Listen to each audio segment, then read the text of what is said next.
10 passos para alimentação saudável para pessoas acima de 60 anos. Esse é um modelo simplificado dos 10 passos proposto pelo Ministério da Saúde e que ele traz, de forma bem resumida, algumas orientações gerais que podem nortear diferentes profissionais da saúde e ajuda muito a fazer orientações gerais sobre alimentação, tá? Então, o primeiro passo fala para fazer pelo menos 3 refeições e 2 lanches nos intervalos e não pular as refeições, incluir diariamente as porções diferentes, né, de alimentos, principalmente dos cereais, que é para dar um pouco mais de energia nas refeições, e, se possível, dar preferência aos grãos integrais e alimentos naturais, ou seja, evitar os alimentos ultraprocessados. Comer diariamente pelo menos 3 porções de legume e verdura, tá? E 3 porções ou mais de frutas, principalmente como sobremesa ou nos lanches. O item 4, comer feijão com arroz todos os dias, ou pelo menos 5 vezes por semana. Esse é um prato brasileiro que tem uma combinação ótima de proteína. Item 5, consumir diariamente 3 porções de leite e derivados, pela questão do cálcio.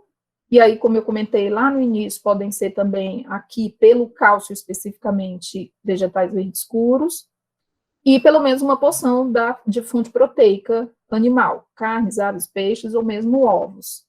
Retirar sempre a gordura aparente de carne, pele das aves, e fazer preparos que não utilizem muito óleo agregado, né? Consumir no máximo uma porção de óleo, azeite, manteiga ou margarina. Evitar os refrigerantes, os sucos industrializados, né, os alimentos ultraprocessados. Se for consumir, no máximo 2 vezes por semana. Diminuir a quantidade de sal que coloca na preparação dos alimentos e não usar sal adicional. Tirar o saleiro da mesa, depois da comida pronta, não acrescentar mais sal. A ingestão hídrica é importante, pelo menos 2 litros de água por dia. E, se possível, né, atividade física, abandonar o tabagismo, o etilismo, a gente sabe que envolve outras formas de tratamento, é fácil falar, abandone o fumo, abandone a bebida alcoólica, mas precisa muitas vezes de um cuidado profissional, uma orientação profissional mais específica, assim também como a atividade física, porque a gente está falando de uma população que pode ter doenças, uma série de limitações, inclusive ortopédicas, articulares, e que precisariam antes passar por uma avaliação médica para a liberação.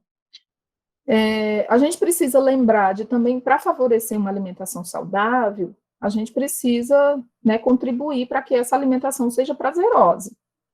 Então, para otimizar isso, tem algumas medidas que você pode orientar, planejar as refeições com antecedência, fazer a lista de compras, organizar o preparo, é sempre parte desse ato de se alimentar, né? E principalmente, se você vai preparar a própria refeição, você vai saber exatamente o que vai de ingrediente naquele preparo, tá?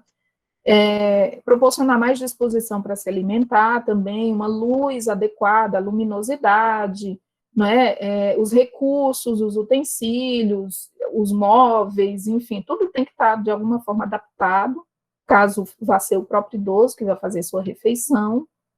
De preferência, distribuir as refeições em mais vezes ao dia, não concentrar em menos refeições, porque isso faz com que muitas vezes ele consuma, né, um volume grande, nem consiga dar conta disso, e acabe, né, ficando com aquela sensação de dispepsia, de empachamento.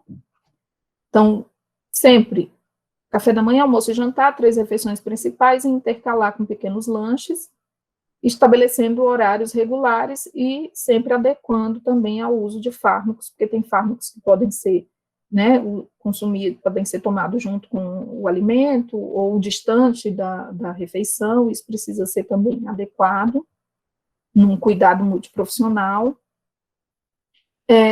A questão do convívio social é importante, porque aumenta o prazer com a alimentação, favorece o apetite, muitas vezes comer sozinho acaba levando a uma menor preocupação com o tipo de alimento que vai consumir, mesmo uma piora na quantidade e na qualidade do que se come.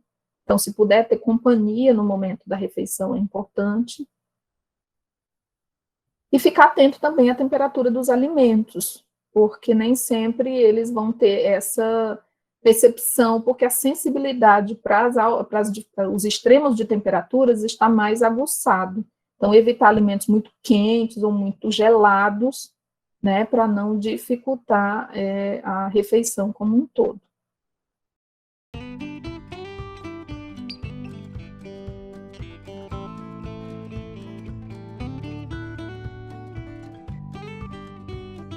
O cálcio, ele é um nutriente extremamente importante para todos. E o mais importante que a gente precisa lembrar do cálcio é que a nossa massa óssea ela é formada até o final da adolescência. Depois desse período, formada ou não formada massa óssea, a tendência é só ter um declínio maior daquilo que estava formado. Então, a primeira preocupação do nutricionista, em termos de cálcio, é se o adolescente está consumindo cálcio na quantidade correta para que ele alcance o seu potencial de formação de massa óssea. Depois dessa fase, não adianta ficar pensando eu vou ter que tomar muito cálcio para formar bastante osso.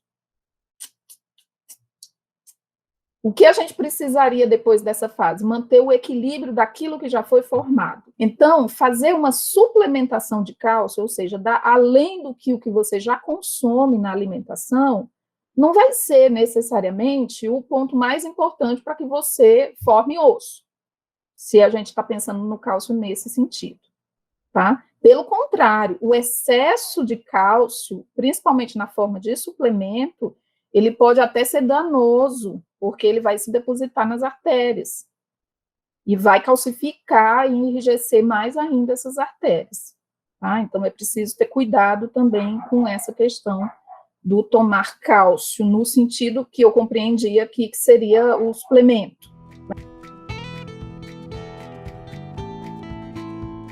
O nosso metabolismo, ele reduz. E um metabolismo reduzido implica em você ter menos fome. Tá? Então, não significa dizer que aos 99 anos, essa pessoa vai ter que comer exatamente a mesma quantidade de alimentos que ela comia aos 30. Impossível. Impossível para uma condição metabólica de fato. O que precisa ser avaliado é se, mesmo comendo pouco, várias vezes ao dia, se isso supre a necessidade dela aos 99 anos. E isso tem muito a ver também, isso pode ser potencializado pela presença de doenças, pelo uso de diferentes fármacos, né, a famosa polifarmácia. São outras questões que acabam, muitas vezes, piorando essa condição que é própria do envelhecimento, que é a redução do apetite, por conta da redução do metabolismo basal.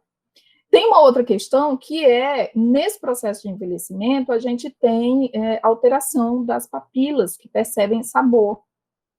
E aí também, não só há uma redução de apetite, mas pode haver também menos prazer em comer, porque o sabor já não é mais o mesmo, o que também pode ser potencializado pela polifarmácia, dependendo dos fármacos usados. Né? E aí sim, nessas situações é preciso avaliar se mesmo comendo pouco, e aí a gente recomenda que coma mais vezes no dia, mesmo que pouco, se ainda assim é preciso usar um suplemento para completar o que a pessoa precisa.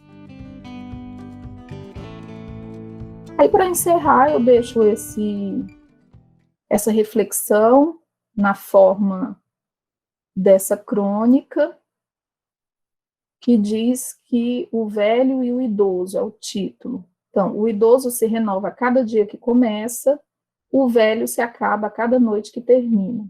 Enquanto o idoso tem seus olhos postos no horizonte, de onde desponta o sol que ilumina a esperança, o velho tem sua miopia voltada para as sombras do passado.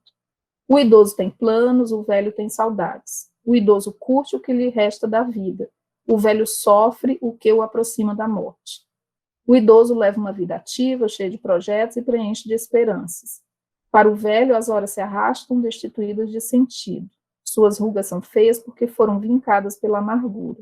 ao passo que as do idoso são bonitas porque foram marcadas pelo sorriso e pela alegria de viver. Abençoado seja o idoso. Então, eu deixo essa reflexão para vocês. Muito obrigada.